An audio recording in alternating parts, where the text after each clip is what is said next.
A palavra de Deus em Gálatas capítulo 2 e capítulo 3 traz a verdade do Evangelho. Vamos discorrer sobre esses textos em uma forma de mensagem expositiva. Gálatas 2 e 3 são o coração pulsante da carta. Paulo não está discutindo detalhes teológicos. Ele está defendendo a própria essência do Evangelho. Ele escreve com urgência porque percebeu que os gálatas estavam sendo seduzidos por pregadores que misturavam fé com exigências humanas. O problema não era moralidade, o problema era a substituição. Estavam trocando Cristo por um sistema. Em Gálatas 2, o Evangelho não tem segunda versão. Paulo começa lembrando que subiu a Jerusalém para apresentar o Evangelho que pregava. E ele diz algo impressionante: para que a verdade do Evangelho permanecesse entre vocês. A expressão verdade do Evangelho significa que existe um único Evangelho e qualquer mistura o destrói. Não existe versão judaica e não existe versão gentílica do Evangelho, ou até mesmo uma versão moderna ou de instituição. Existe Cristo crucificado e ressurreto e nada mais. Paulo relata que nem Tito, um grego convertido, foi obrigado a se circuncidar. Isso não é detalhe cultural. Isso é evangelho puro e simples. Se Tito precisasse cumprir um ritual para ser aceito, Cristo não seria suficiente. E Paulo não negociava isso. Ele diz que falsos irmãos tentaram espiar a liberdade dos cristãos para colocá-los em escravidão. Ou seja, o legalismo sempre observa a liberdade com desconfiança, porque ele teme perder o controle. Então Paulo faz algo chocante. Ele confronta Pedro, não por moralidade, mas por incoerência de Pedro, que comia com os gentios. Mas quando líderes judaizantes chegaram, ele se afastou. Então Paulo diz: você não estava agindo conforme a verdade do Evangelho, Pedro.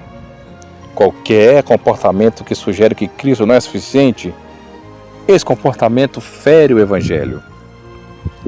A declaração central disso tudo está em Gálatas 2,16.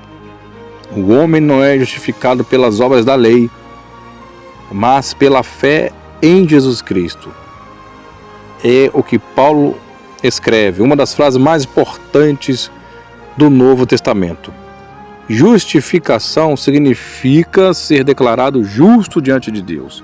E Paulo afirma que isso não vem de desempenho, disciplina, não vem de tradição ou ritual, isso vem de Cristo.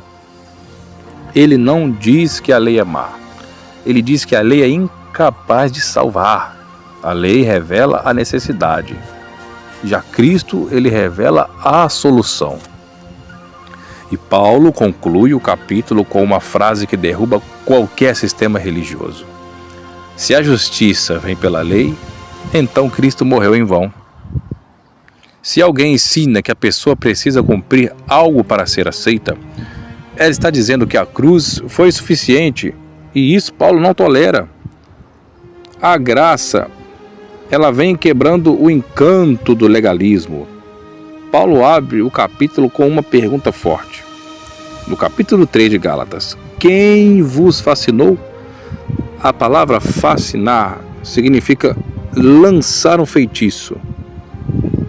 Paulo está dizendo: vocês foram hipnotizados por um evangelho falso. E como esse feitiço funciona? Prometendo espiritualidade através de esforço humano, prometendo santidade através de regras, prometendo aceitação através de desempenho. Esse evangelho falso promete poder através de rituais.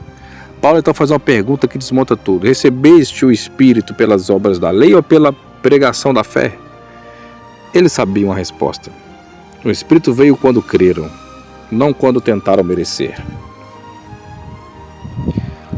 Essa teologia de Paulo ela traz a promessa maior que a lei. Paulo explica que Deus fez uma promessa a Abraão. Essa promessa veio 430 anos antes da lei, ou seja, a promessa ela é o fundamento, a lei ela é temporária. A lei não anula a promessa, não a substitui e não melhora essa promessa. A lei ela surgiu como tutor, um guardião, uma cerca. Mas quando Cristo veio, o tutor perdeu a função. Paulo está dizendo isso, a lei te leva até Cristo. Cristo, ele te leva até o Pai. A aplicação disso é a graça que liberta da religião. Gálatas 2:3 não são capítulos contra a moralidade, são capítulos contra a dependência de sistemas. Paulo está dizendo isso. Cristo ele não é um complemento, Cristo não é acessório, Jesus não é uma etapa, Jesus Cristo não é parte do processo. Cristo é tudo. E quando Cristo é tudo, ninguém pode colocar peso sobre ti. Nenhum líder pode exigir o que Deus não exige. Nenhum sistema pode impor o que Cristo não impôs. Nenhuma instituição pode criar condições para o amor de Deus. Nenhuma tradição humana pode substituir a obra da cruz. A graça, ela não te deixa sem direção. Ela te coloca no caminho certo. A graça não te deixa sem responsabilidade. Ela te dá poder para viver. A graça ela não te deixa sem santidade. Vai te transformar por dentro. A verdade do Evangelho ela precisa ser protegida. Paulo mesmo lutou para que a verdade permanecesse. E hoje essa luta continua. Sempre haverá pregadores que tentam misturar lei com graça. Sistemas que tentam substituir Cristo. Líderes que tentam controlar pela culpa. Sempre haverá doutrinas que tentam roubar a liberdade. Sempre haverá tradições que tentam apagar a cruz. Mas a mensagem de Paulo ecoa. Cristo vive em mim. Não anula a graça de Deus. A promessa é maior do que a lei. O justo viverá da fé. E a igreja que vive isso, vive livre, viva, madura, firme e cheia do Espírito.